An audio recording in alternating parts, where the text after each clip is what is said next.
Hello everybody, hope you're having a wonderful day, and today I would like to see if I can convince some of you out there to start putting washers in the pivot of your bearing knives.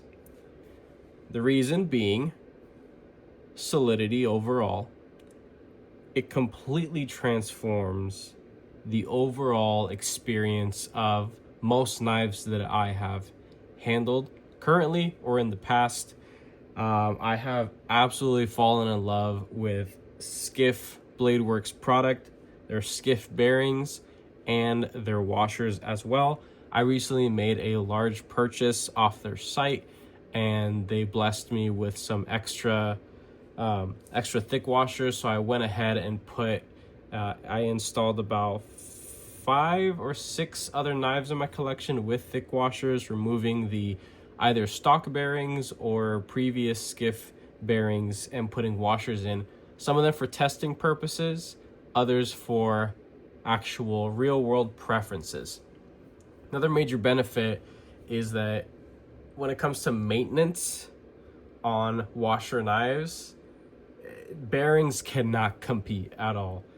Bearings will get gunked up much faster, are more likely to seize up whether you are well lubricated or not. You could have the highest end lubrication or grease on your bearings, but they can and will seize up in certain temperatures and in certain conditions, if a lot of really fine sediment gets into them and on the surfaces and things like that. With washers, it's very, very tight within the pivot, allowing for little to no interaction. Also keeping off a lot of oxidization as well. That definitely helps, and just keeping the pivot cleaner for a longer period of time, so you as the hardworking individual can continue carrying and also using the knives that you love. Now, I am not a laborer by any means. I don't hard use any of my knives. These are all knives that I love to use for daily tasks in a urban environment. The most that I do, the most dirty these things will ever get is seeing a couple bags of compost or soil, or maybe picking at some little weeds here and there in my yard. Front or back, doesn't freaking matter. But most of the time I'm going through cardboard and plastic and, maybe some stuff in the kitchen, but that's about it. These things are not abused whatsoever. But realistically, I do not have the capabilities of truly to put these knives through what they can actually handle. And with the pivot system, it's just an extra measure of peace of mind and comfort, things like that. Now, there is a little bit of a learning curve when it comes to having a much tighter pivot. If you are an individual that has arthritis or maybe just weaker fingers, maybe your middle finger flick is not that great. Sometimes you can lose a little bit of the fidgetiness that comes with some of your favorite models out there. Now, everything that you see here came with bearings to begin with, and everything here has washers from Skiff. Every single one of these knives has Skiff thick washers in it, and I still have a bunch more over here in this little case. I'll go ahead and show you some of the stuff that I believe is worth picking up. This little cheat sheet card right here, you can get it directly off of their website. You can go ahead and stick the pivot of your knife to see the size of the pivot, and then slide the stock pivot system, whether they are bearings or washers, into the little horizontal slot to see the thickness. So this little gauge card absolutely helps. And you can see, take a look here at all the bearings. These are all stock bearings that I've pulled out. Some of them are like in the plastic cages. Those seize up the least amount. But most of them are in these phosphor bronze-ish kind of cages. And that's about it. Here are what some Skiff bearings look like. Nice and simple. And here are what the beautiful washers look like. Freaking love these things. These things are just machined and finished to perfection. I have never once experienced a burr or a sharp edge or weird oxidization marks or just like nothing. These things have always been perfect from the factory.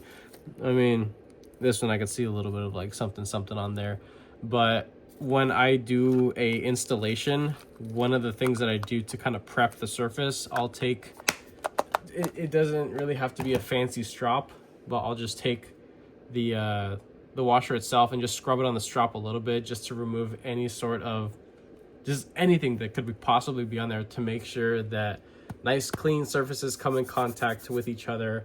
Another thing as well is I do prefer to use the KPL Heavy, just because the viscosity on this is the lowest that KPL offers, and it really holds on to, you know, the minimal surface area that is within the pivot. Because once you actually start to screw down the pivot of a knife, it pushes out anything that's there and keeps very little lubricant within the actual surface of the washer that is on the hardened steel races, or maybe just on the actual steel liners of said knife that you're working on.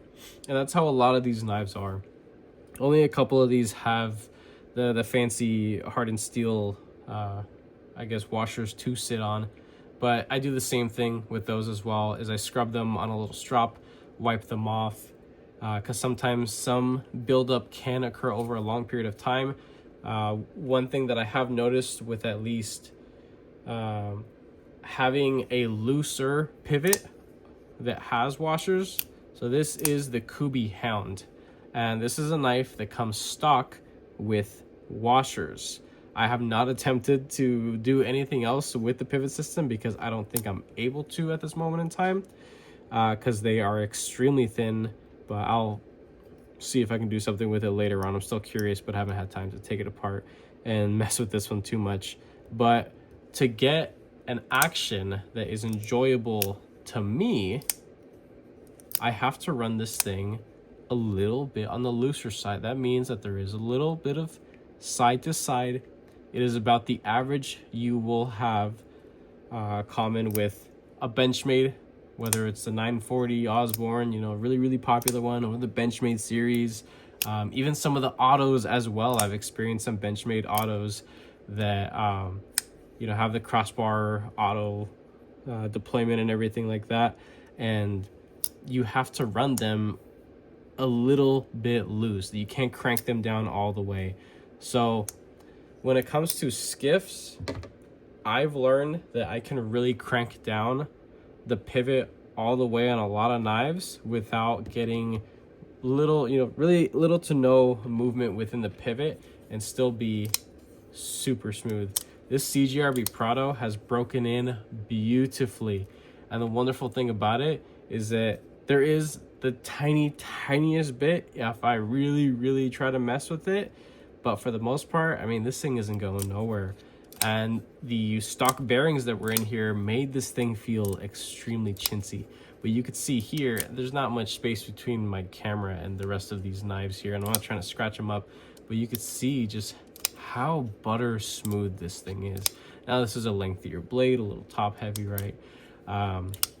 So that kind of aids in it. But we can go ahead and look at a much shorter bladed knife. This guy right here, recently did a review on it. This is the Concept Loki 2. They did a revision, better blade hole and things like that, but I believe for the most part it stayed the same as the version 1. The stock bearings that were in here did not impress me at all, because I'm a picky bastard. It is what it is. I am what I am. But I've decided, well, if the bearing action isn't so great, let's see how washers feel. And this thing feels beautiful. It is very silky smooth within the pivot. It no longer feels at all like how it used to before, and as you can see, still very easy to deploy. But again, you need a little bit more finger strength when it comes to getting these blades up, because of so much surface tension within the pivot, especially when you crank them down to make sure to minimize any sort of side-to-side blade play. That's a big thing. This right here, Fumbled that. This is the Chavez Knives Scapegoat. I believe the ones that are manufactured by Riot, however you like to pronounce them. It's the one without the little screws, so it has the hidden ones in there. This came with bearings, and while it was a beautiful experience with the bearings, I fell in love with this knife with washers.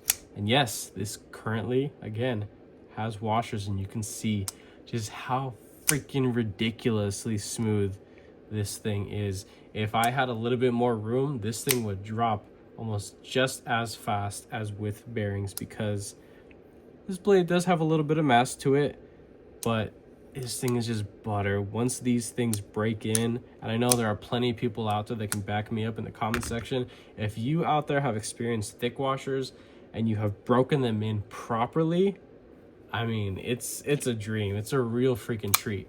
This was my carry today, this oversized freaking thing. This is a big knife to me and in my working environment. This is the Civivi Vexillum, and it's a large blade for sure. It's not super pretty on the close, but even having a light detent and a lower or inline position flipper tab, you're not getting a whole lot of leverage, but this thing just freaking flies out like as if it had bearings, because these things are just that freaking good. Reverse flick, super easy. Thumb flick, butter. Now, this doesn't have to be just for expensive knives. The cheapest thing that's on here is this right here. This is a Vic Shark knife that I got off of Amazon for 25 bucks. Now, there are little things here and there that I wasn't the biggest fan about this knife in particular, but one thing I do enjoy about it is that I think it's a good looking knife. Good, well heat treated D2 blade material with an attractive, usable blade, plenty of length. This is definitely on the larger side of a knife. This had the just horrible bearing action within the pivot. It made this knife truly feel like a $25 or sub $25 knife. I have washers in here, and using studs, it's a little bit tough because there's no traction on the studs, no texturing on the studs, but the flipper tab is quite enjoyable on this. This right here, Senka Glide Strike. Not too pretty on the close, but on the open, it is definitely butter smooth. Now, one thing, I get myself there a little bit. No, I'm fine. One thing that is typically not the best pairing is a light detent front flipper only knife. You typically only will see super high-end precision custom knives that have this sort of mix-up of materials and pivot material, I guess. This has washers, and this is the Cochise right here by AZ USA.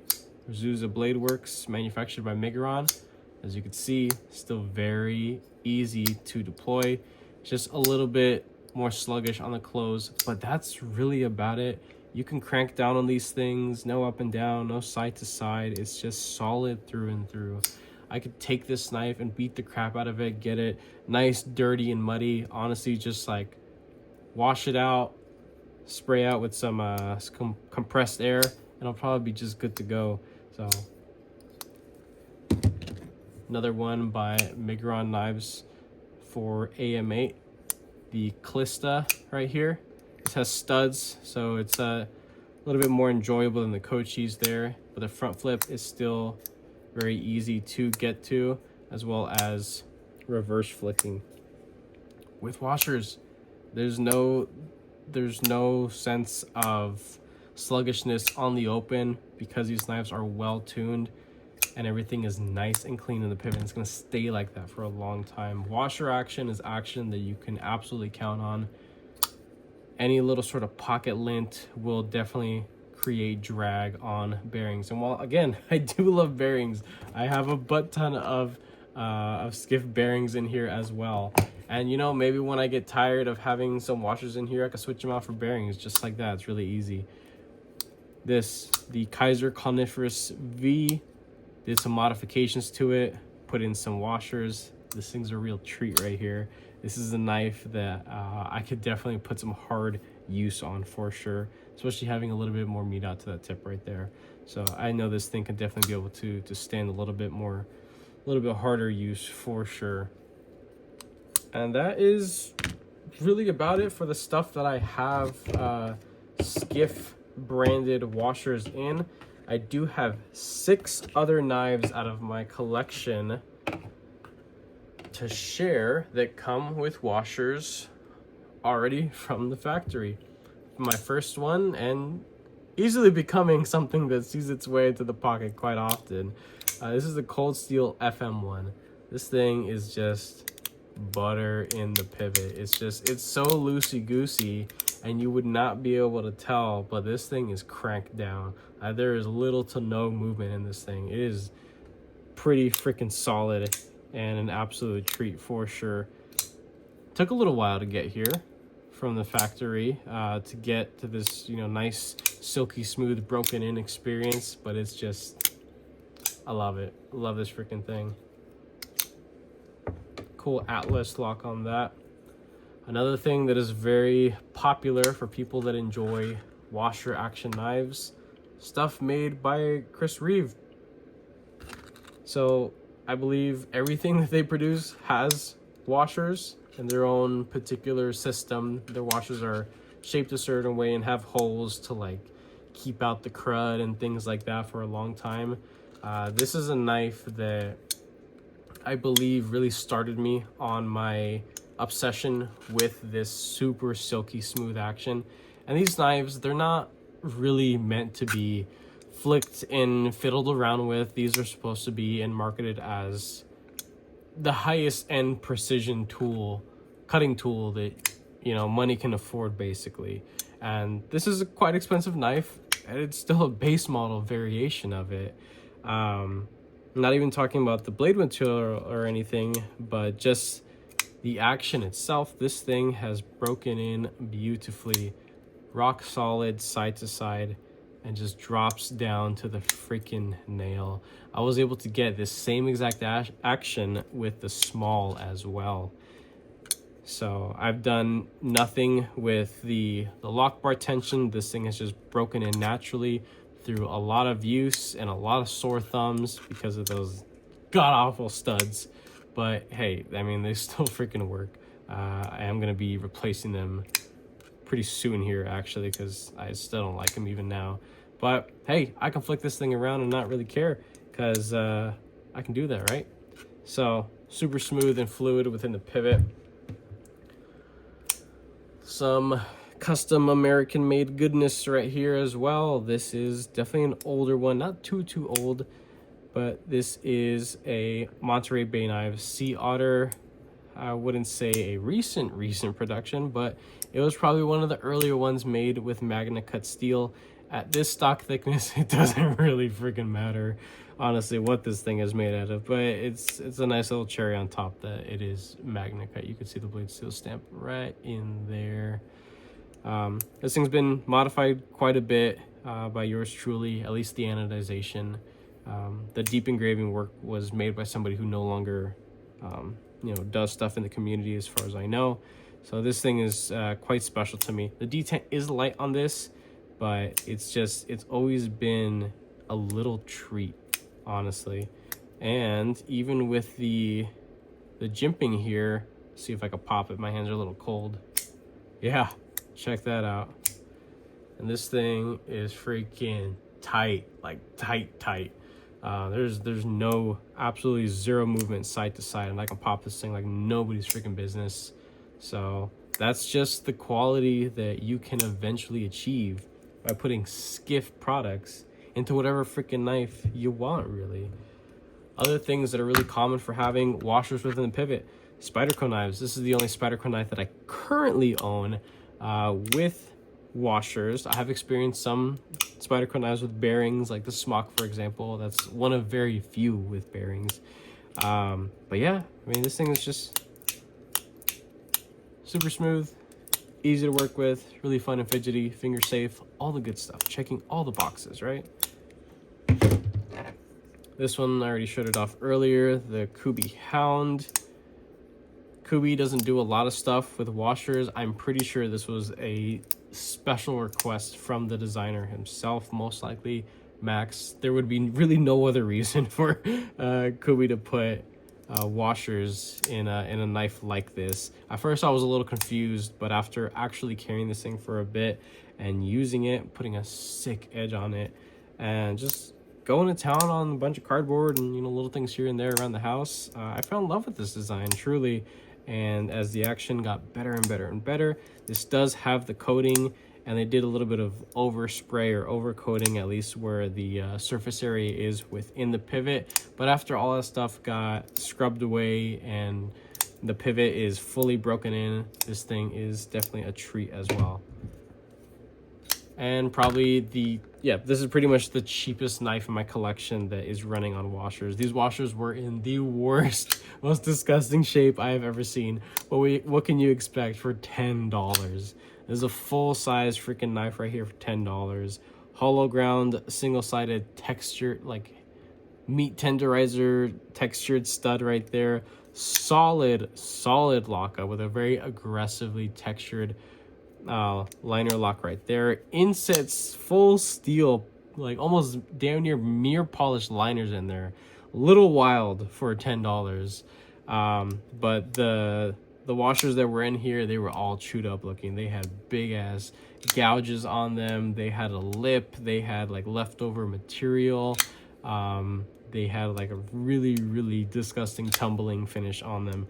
But after doing a lot of hand polishing, I was able to get an action that is quite enjoyable. And it's not like I have like freaking Superman thumbs or anything over here, but this thing is it's just flying out. The pivot and the washers, everything else is smooth enough that with this little space right here, I should be able to pop it as well, and then also break my thumb in the process. Let's see. I was able to do it earlier. All right, maybe not. There we go. A little bit of wrist there. Freaking elbows up and everything. But yeah, washers, they're freaking awesome. I love this product so much.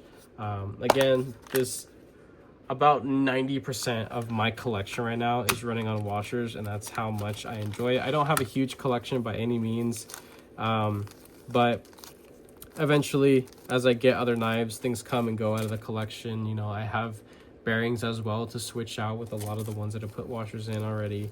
And that's it. I just want to take, you know, a little bit of you guys' time just to see if I can convince some people to start picking up some thick washers, because honestly, I would have never believed that I would have liked this, because when I first got into the hobby about almost 7 years ago now, I was all about super fluid drop shutty action. If it didn't come crashing down onto my fingernail or biting the crap out of me when I go to close a knife, I didn't want it. Like, if it didn't do that, I didn't want it. But now actually carrying knives and using them and deploying them and being able to appreciate a little bit more of a, kind of losing the word here, I don't want to say intimate, but there's a little bit more thought that goes into when it comes to opening and closing a knife on washers. It just takes a little bit more effort. You got to think about it a little bit more, and I do enjoy that. You get to have the most buttery, consistent feeling all the way through, and you can get similar feeling with bearings, but it's not going to be as easy to clean as and maintain. So that's really it. All these freaking knives right here, they're just awesome with washers. Let's get some of these out here just to have them on display. Just fiddling with all of them at this point. But there you go. There, just like that. That's pretty much it. If you guys enjoyed this video, hopefully I did convince at least one of you guys out there to give the skiff washers a try. I think you'll definitely enjoy it. If you have had washer knives in the past before and have tolerated them enough, you might actually surprise yourself by putting washers in a knife that you would have only thought was good with bearings. So if you guys like this video, go ahead and leave a like down below. If you are subscribed already, thank you so much. I appreciate all your support and your patience, of course. If you are not subscribed, please consider subscribing because there's plenty more videos and content coming you guys this way. And with that being said, I hope you have a wonderful rest of your day.